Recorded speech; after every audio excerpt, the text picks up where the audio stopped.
दोस्तों, अभी शादी को 1 महीना 6 दिन बाकी था। अचानक ही खबर मिल जाती कि दामाद जी की थोड़ी तबीयत खराब हो रही है। जैसे ही तबीयत खराब की सूचना मिलती है तो सास उसे देखने के लिए उसके घर पहुंच जाती है।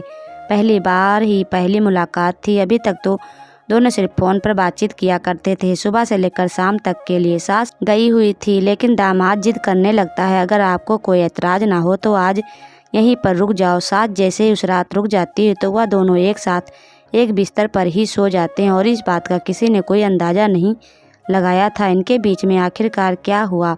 अगला दिन निकलता है। सास जाने के लिए तैयार होती। दामाद कहता है कि आज यहाँ पर रुक जाओ। रुकते रुकते 5 दिन हो जाते हैं और दोनों के बीच में दोनों इस तरीके से रहते हैं जैसे कि वह पति पत्नी हों। इस तरीके से वह 5 दिन अपने दामाद के घर पर दामाद के साथ ही रहती, एक ही कमरे में एक ही बिस्तर को इस्तेमाल करती है।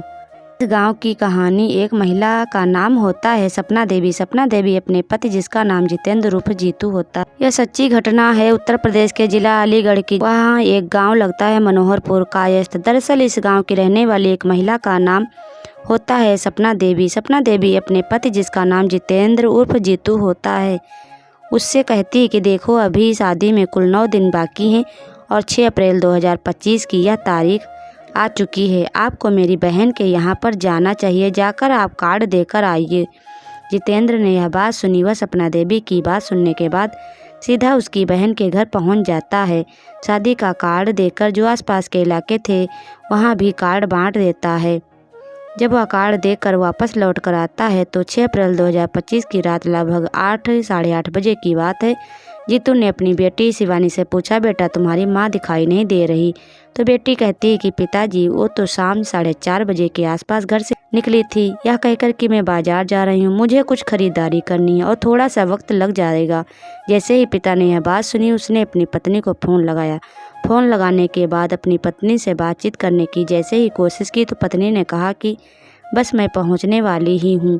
वो अगले 1 घंटे तक के रात 8:30 बजे से लेकर 9:30 बजे तक लगातार फ़ोन अपनी पत्नी को लगाता रहा और उसकी जो पत्नी होती उसका नाम सपना देवी कोई ना कोई बहाने कर रही थी। अभी आने वाली हूँ, थोड़ी देर में आ जाऊँगी, इस तरीके से बहाने बना रही थी। 1 घंटा बीत जाता है, पता ही नहीं चलता और अचानक नंबर स्विच ऑफ हो जाता है। लेकिन जब नंबर स्विच ऑफ हुआ तो आखिरकार यह पता चल जाता है कि वह किसके साथ है किसके साथ नहीं है। जितेंद्र उर्फ जीतू ने अपने दामाद को फ़ोन लगाया और दामाद से कहा कि मुझे पूरी जानकारी है।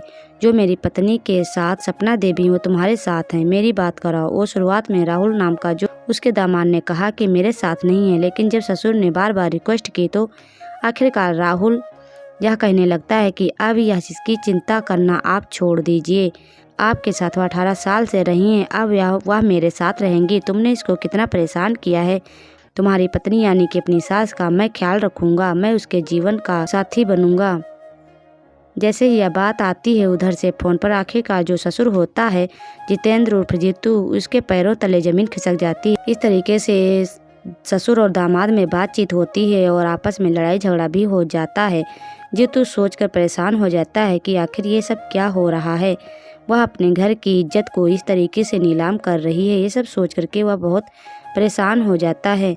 वह बैठे बैठे रात भर इंतज़ार करता है कि हो सकता है उसकी पत्नी की बुद्धि कुछ खुल जाए, शायद वह वापस लौट आए। इस तरीके से सोचते हुए वह पूरी रात यूं ही गुजर जाती है। आसपास के लोगों से बातचीत करता है, अपने रिश्तेदारों से बातचीत करता है, परिवार के लोगों से बातचीत करता है। कहता है कि उसकी जो पत्नी है जो रात को अचानक गायब हो गई है, पता नहीं उसका कहाँ है, किस हाल में। तभी घर वाले परिवार वाले कहते हैं कि तुम बिल्कुल परेशान मत हो, पहले घर देखो, घर में आखिरकार कोई परेशानी तो नहीं है। घर की जो अलमारियां थी, घर की जो चीज़ें थी देखी जाती हैं। वहाँ पर पता चलता है कि घर में लगभग 5 लाख थे नगद और जो जेवर थे लगभग 5 लाख के करीब थे। वह जेवरात और नगद 5 लाख लेकर फरार हो चुकी थी।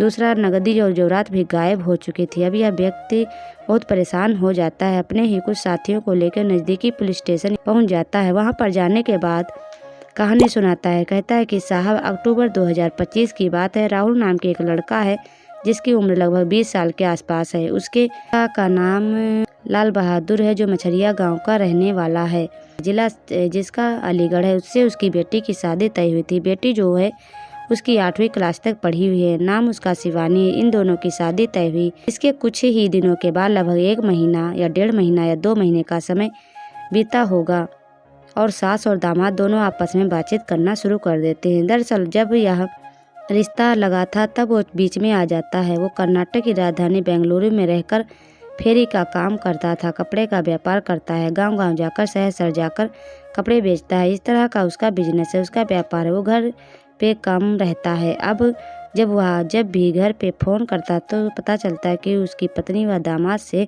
बात कर रही है। जब देखो तब 24 घंटे में लगभग 14 से 15 घंटे वो अपने दामाद से ही बातचीत किया करती थी। तब पूछते हैं कि वो कैसे मिले, कैसे बातचीत कर। उसने कहा कि पहले तो सिर्फ बातचीत ही किया करते थे फ़ोन पर, लेकिन 1 मार्च 2025 को उसके पास फ़ोन पहुंचता है। उस वक्त जो बेंगलुरु में ही अपना काम कर रहा था। पत्नी सपना देवी कहती है कि दामाद जी की थोड़ी तबीयत खराब है। पता चलता है कि उन्हें जाकर देखना चाहती हैं। जब बात देखने की आती है वह खुद कहता है जाकर तुम देख आओ। पत्नी खुद कहती है मैं सुबह को जाऊंगी, शाम को वापस लौटकर आ जाऊंगी। लेकिन वो ना 1 तारीख को लौटकर आती है, ना ही 3 दिन या 5 दिन को भी वापस आती। 5 को लौट कर आती। 5 की रात को अपने दामाद के साथ ही रहती। यह बिल्कुल अंदाज़ा किसी को नहीं था कि यह इन दोनों के बीच में क्या रिश्ता चल रहा है। साफ साफ अंदाज़ा लगा लेते हैं लोग कि हो ना हो अपने दामाद के साथ ही उसके गलत संबंध हैं। 5 मार्च की तारीख आती है। शायद यही इन दोनों का प्यार परवान चढ़ जाता है। इसलिए पुलिस वालों ने यह कहते हुए ठीक है आप तहरीर दे जाइए और हम जांच पड़ताल कर लेंगे। दोनों का जो नंबर था वह सर्विलांस पर लगाया जाता है और लोकेशन ट्रैक की जाती है कि उन दोनों का पता चल जाए। लेकिन दोनों के बारे में पता इतनी आसानी से नहीं चलता है। आखिरकार शादी कब तय की गई यह बात सामने आती है। 16 अप्रैल 2025 को गांव के अंदर ही शादी तय होनी थी। वहीं पर टेंट का इंतजाम था, वहीं पर खाना पानी का इंतजाम था। बावर्ची भी बुक हो गए थे। पत्नी पर ही पूरी जिम्मेदारी जीतू ने छोड़ रखी थी, क्योंकि वह अपनी पत्नी से बहुत प्यार और उसके ऊपर बहुत विश्वास करता था। क्योंकि पत्नी के इतनी बड़ी लड़की और 2 बेटे भी थे। क्या इन बड़े बेटे जिनकी शादी होने वाली थी, लड़की बड़ी बेटी को छोड़ करके वह ऐसा गलत कदम उठा सकती? ऐसा शायद जितेंद्र उर्फ जीतू ने सोचा भी नहीं था। मन में कोई इतनी गंदगी पाल लेगा यह तो किसी के दिमाग में भी नहीं आया था। 2025 की बात है। दामाद ने अपने ससुर से कहा मुझे एक मोबाइल तो गिफ्ट कर दो। तो ससुर ने वीवो का मोबाइल गिफ्ट किया जो कि 20,000 के लगभग कीमत थी और वो भी तो पर लिया गया था और किस्त पर लेने के बाद उसे दे दिया गया था।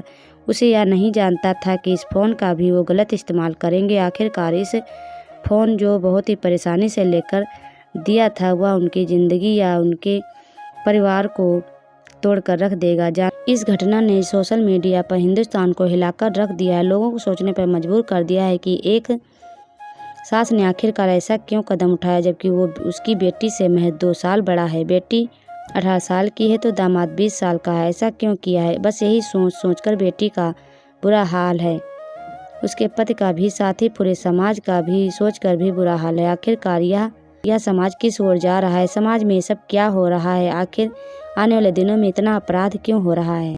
तो दोस्तों आप अपनी राय कमेंट बॉक्स में ज़रूर बताएं कि यह आखिर ऐसा समाज में क्यों घट रहा है। अपनी राय के साथ साथ चैनल को सब्सक्राइब करें, वीडियो को लाइक से ज़रूर करें।